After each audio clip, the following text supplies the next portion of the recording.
So if the radio in your Volkswagen is acting up just like this and isn't working at all, don't skip. Stay till the end and I'll walk you through 2 quick fixes. First, check the fuses inside the cabin.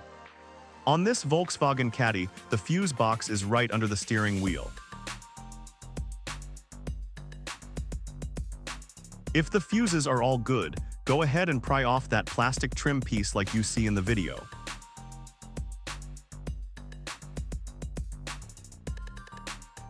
Next, remove the 4 Torx screws holding the radio in place. Now, you can already tell this isn't the original radio, but that doesn't really matter for what we're doing.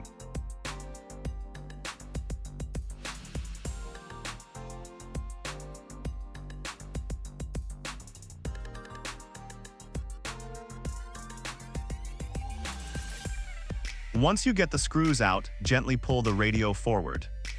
Just be careful not to damage any of the wires. And right there is our problem, the fuse on the back of the radio itself.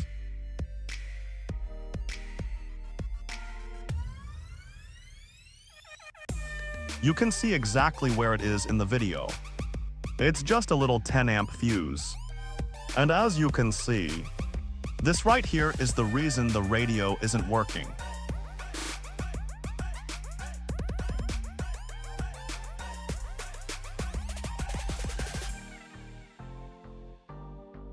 We're putting in a new fuse with the same rating, and as you can see, the radio turns right back on.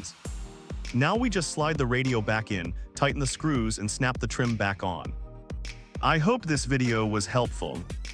If it was, leave a like and subscribe to the channel for more videos like this.